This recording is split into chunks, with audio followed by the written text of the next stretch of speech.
Ever since Mexico attained independence from Spain in 1821, the nation has been rife with near-constant wars and conflicts, and twice, the nation could have been absorbed by a foreign power, once by the French in the 1860s, and another by the United States during the Mexican-American War. This war was considered by many as unjust, and merely expansion at the price of another weaker power, a ploy to get land to the Pacific. But some wanted more. The All-Mexico movement was a plan to conquer all of Mexico. This was propelled and promoted as a further expansion of Manifest Destiny, but most members of Congress knew that such a proposal would be far more costly and complex than they were willing to see through. But for the sake of alternate history, let's look at what would happen if the United States annexed the whole of Mexico. But first, we need some history. Mexico had gained independence from Spain in 1821 as the first Mexican Empire. This empire, led by Emperor Augustine I, quickly had massive stability issues. In August of the following year, a plan to overthrow Augustine was discovered, which encompassed 16 members of Congress. In late October of the same year, Augustine had dissolved Congress as they were heavily criticizing him and his policies. This led to revolts all across the empire, and him eventually being deposed. This also led to the formation of the Central American Republic, which encompassed all lands between Mexico and Panama, which had been unofficial provinces within the empire. From there, Mexico was formed as a republic, with a new constitution put into place in 1824. This constitution was repealed in 1835, putting in the era of a centralist government, which only furthered increased social unrest and armed uprisings in the Yucatan, the Rio Grande, and Texas. With the failure of keeping Texas within the Federation and the annexation of the land into the United States, tensions between the US and Mexico were extremely tense. This boiled over into the Mexican-American War. And while the US won every major battle during the war, it was still very costly to pursue, much more than what was originally intended. The stability in Mexico fell apart soon after the invasion, and nearly prevented a peace deal from being established, but one was, and Mexico had to cede the whole of what would be Arizona, New Mexico, and California, plus drop the claims for Texas and the land ceded.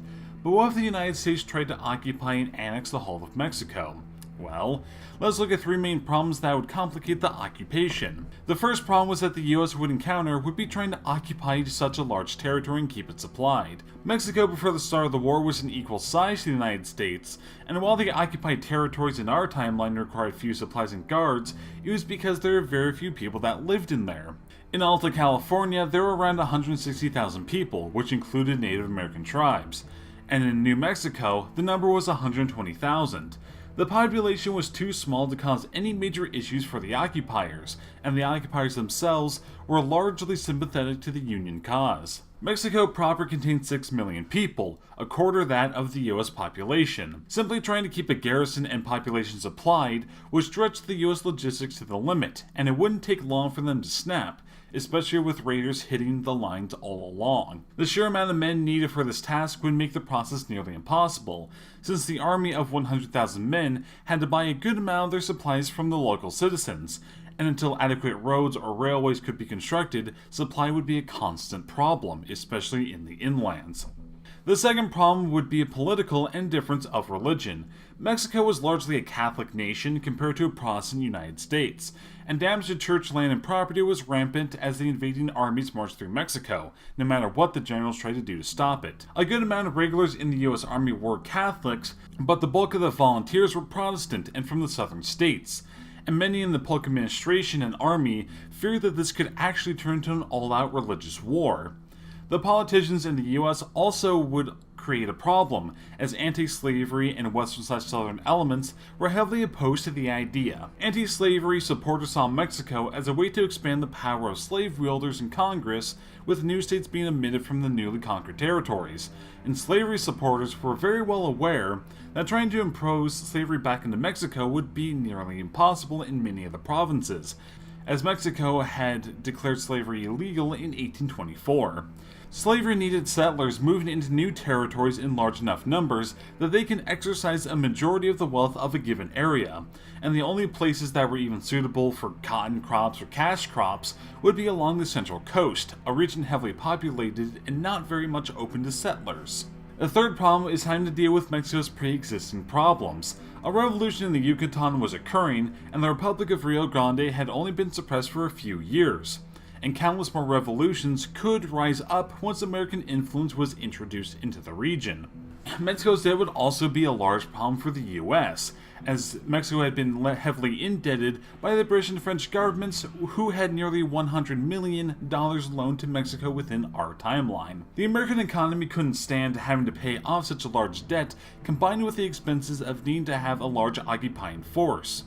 More division would be created in the government, and this could accelerate the start of the Civil War, depending on the political aftermath of attempting to enforce the occupation. The outcome in this scenario would be a gradual withdrawal from most of Mexico, as the political will and cost gradually became too much for the US to provide. It is possible that the provinces of Baja California, Sonora, and Chihuahua could be annexed into the US, as those provinces were lightly populated and open to settlers from the states.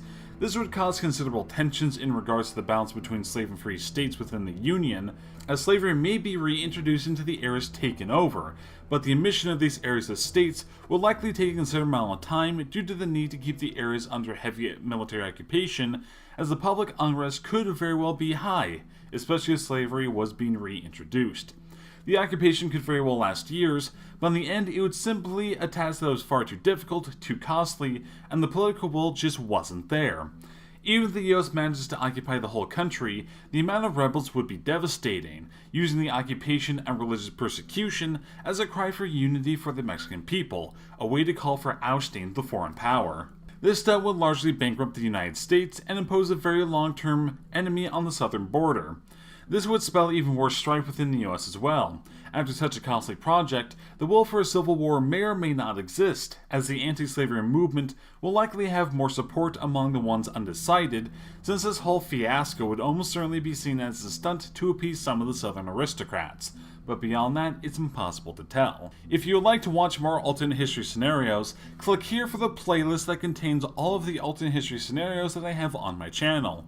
And if you'd like to learn a little bit more about Mexico, click here for a video about Mexico during the First World War. Don't forget to like and subscribe, and I'll go ahead and catch you guys next time.